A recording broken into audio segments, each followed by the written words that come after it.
Previously on Alec and WILDerland.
Okay, you guys, so I've been hiking around and I've seen quite a lot of this type of scat. Now, this scat stands out because of one odd feature.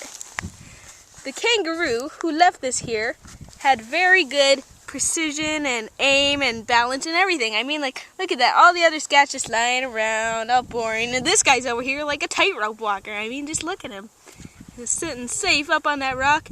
If there were any dung beetles coming around to get some poop, he'd be like, ha ha, you can't get me because I'm up here. But I'll keep moving. Okay, you guys, so I've been making my way through the Outback, hiking around, and I found this cool little area out in the middle of nowhere. Now, one very distinctive characteristic of the Outback is that it is hot out here. It gets like around 100 degrees, maybe more, when I'm hiking during the day. And I've seen some really cool animals out here. I've seen kangaroos, like big ones and little ones, just lying around, hopping around, eating grass, whatever they do. And I've also seen some emus. Now, if you don't know what an emu is, if you know what an ostrich is, it's sort of like an ostrich. It's a pretty big bird. They can't fly, and they have big beaks. They're pretty rugged looking. They got brown feathers. I'll try and show you one if I can find one somewhere around here, which I most likely will because I've seen them a lot already. But while I've been hiking out here, I have thought of a joke, so I will tell it to you. Okay, I'm comedian Alec, and I will make you laugh so hard that you will fall off your chair. So, what did the Australian man say to his kids when they were inside playing video games for too long? He said, "Hey kids, put down your controllers and go play Outback." Get it? Like the backyard in the Outback. Okay, I'll keep hiking. Okay, you guys. I have come to the campground that I will be staying at. Now, as you can see, there are a bunch of little cabin-type shed things. Now, these cabin-type shed things are up on stilts. And that's because this land is so dry that when it does rain, the rains are pretty bad. And since the ground is so dry, it's not used to accepting the water. So the water doesn't really soak in. It, like, runs and sort of makes little floods and stuff. But these guys will be safe up on stilts. And I just realized that I am in a tent, so, yeah.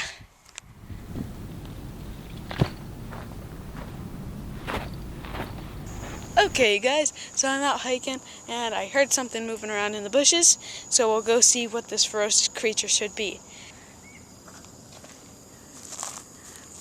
Oh my goodness, it's a toad. The ferocious killer of the Outback. Look at him. Well, as you guys can see, this is a toad. And there he is. He's pretty skinny. He's a cool looking toad.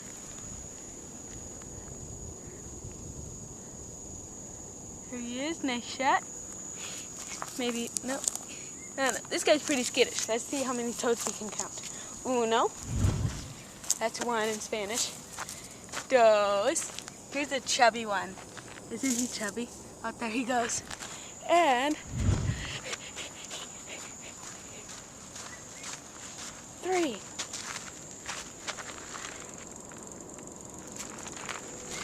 Okay, you guys, so as you can see, there is a toad between my feet.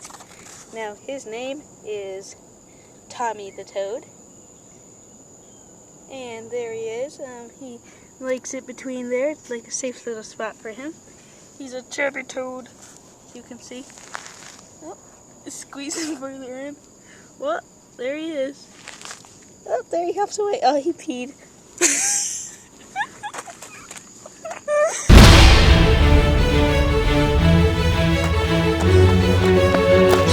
So, I'm up on a hill, mountainy type thing, and as you can see, there are lots of birds up here.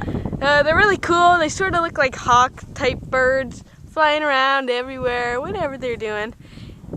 Maybe they're vultures and waiting for me to die of heat exhaustion so they can eat me. But I think that's highly unlikely. So yeah, keep moving.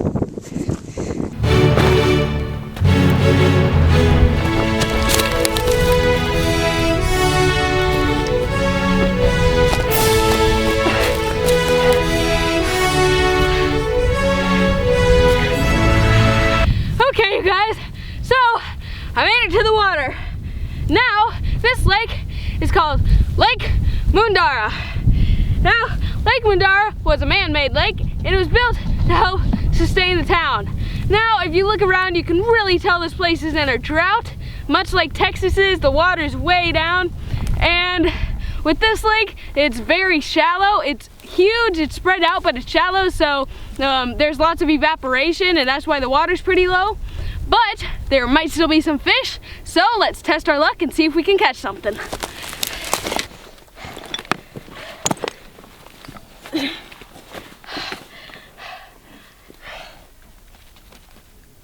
Okay, you guys, so I'm further down near the water. I've got my fishing pole here, pretty light line, maybe 10 pounds, 15 pounds at the most. Just got a little snap, a little weight on it, smaller size hook, and then I got a real cool bobber here, orange and white, and it's got a little weight on it to keep it balanced. And what I'm going to be using for bait today is something called sandworms. Now they come in these little packets. As you can see, it's all covered in sand. It is dead, but these guys you find at the beach, like the ocean, in the sand. To catch them, what you can do, it's never worked for me, but it works for some people, is if you drag some bait along the shore, these little guys will come up out of the sand and try to eat them, and they're like night crawlers. You gotta grab them real fast and pull them out and try not break them. But the fish out here, there's a couple different kinds of fish that you might catch here. Catfish is the big one. There's also bream out here. They're pretty good size, like this. Whitish, lightish color. And maybe there might be barramundi out here. Those guys can get pretty big, but I'm gonna take you down and show you what the sandworm looks like once he's all washed off and gets the sand off him. As you can see, he is very long, almost 2 feet, looks like. We can travel down here into the water.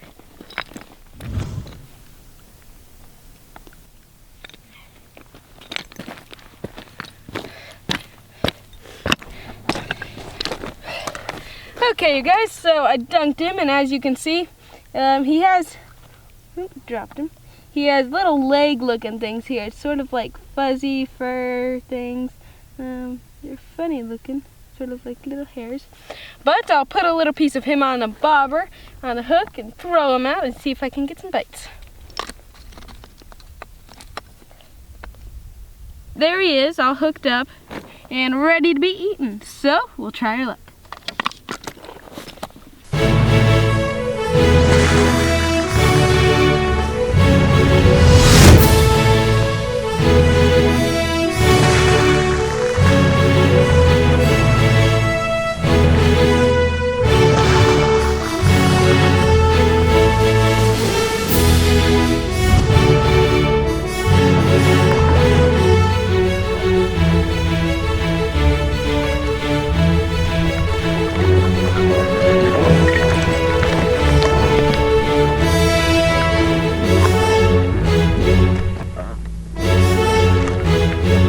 Okay, you guys, so my sandworm is reliable because I caught this catfish within minutes. He's a big one, not sure what type he is, but like all catfish, they do have barbs on this fin, the dorsal, and that other fin. Nice one. Gonna release him back into the water.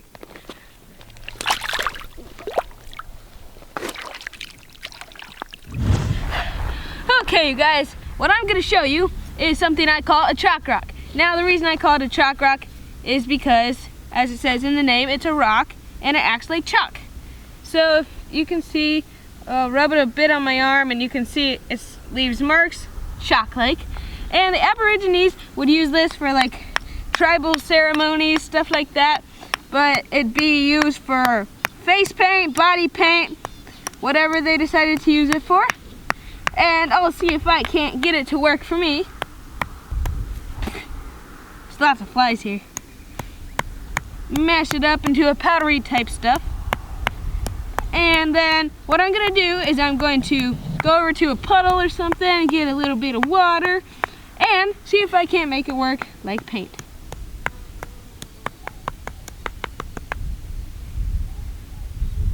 There you can see it again on my skin. But I'll go see if I can't get artsy.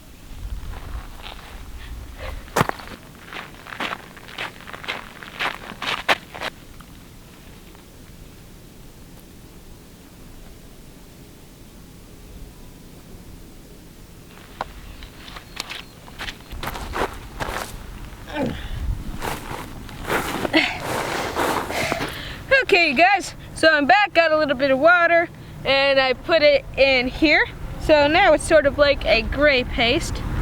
See if I can't make it show up on my face.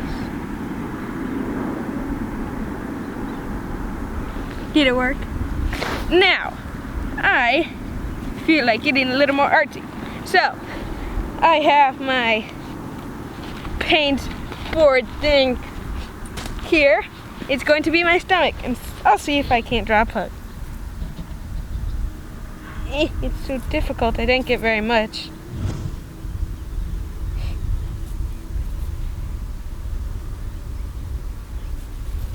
But body paint represents different things, like it'll represent who the person is, their interests, depending on what kind of holiday or ceremony they're celebrating. Add a little body to the pug. A foot. But I'm just doing this as a demonstration to show you how it works. There, does that look like a pug?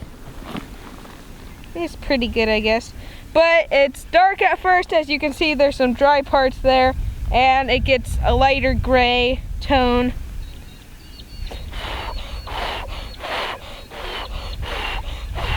Give you a closer view. There you go. There's his ears, his eyes, his snout, his legs, and his tail. But anyway, that's how body paint would work. But now, it's time to deal with those flies.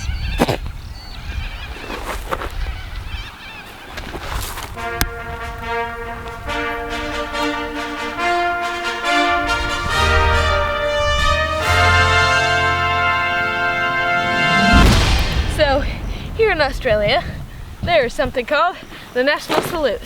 And it goes like this. And that's because There are so many flies here, and they're not normal flies, they're crazy flies. They go for the eyes, the nose, and the mouth. That is actually people swatting away the flies. So everyone's doing it, trying to get the flies away. They're really, really annoying. I don't know why. They go all crazy and try and bomb your eyeballs with their faces, but whatever.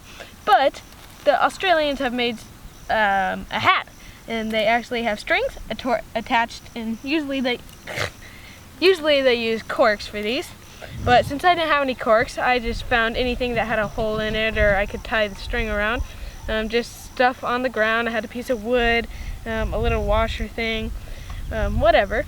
But what they do is when you put them on, the flies will try and come, and these things swing around and they freak out and they can't get through. They'll run into it or whatever.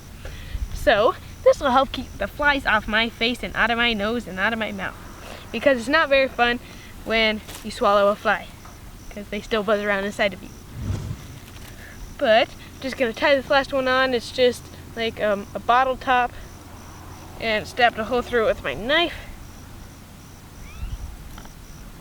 But yeah, these flies are crazy. They're really annoying. They're everywhere too, especially in the Outback areas. I don't find them too much at the beach, but in the Outback they're really bad. Seriously, fly, I'm making something to make you go away. Go away. Yeah. And this one is finished up. Now I just have like a straw hat here, so the strings went through real easy. And there they are. It's the latest fashion. Don't I look fabulous? And now I'm good to go.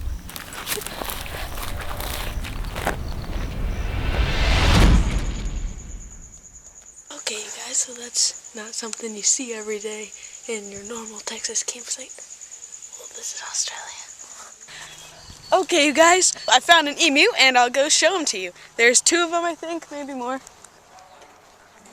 There he is, just following him. But he's getting a little freaked out, so... But yeah, that's an emu. They're big birds. They sort of look like ostriches, but they're a little more scruffy.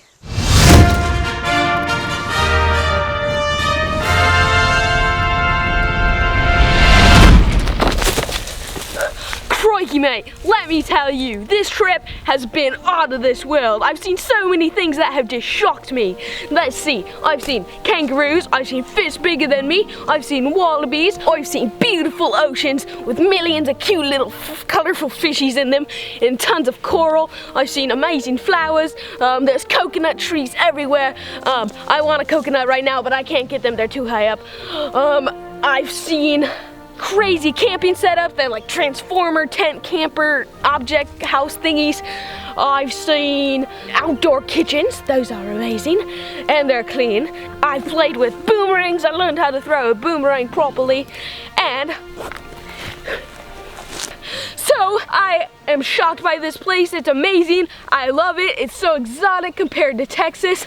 But something that I'll have to tell you is that one of the large forms of transportation in Australia is the train. So I have seen train tracks everywhere. So what I'm gonna do for my ticket out of here is find a train, and I'll ride my way back to the airplane so I can fly back to Texas. So until next time, stay wild, mates.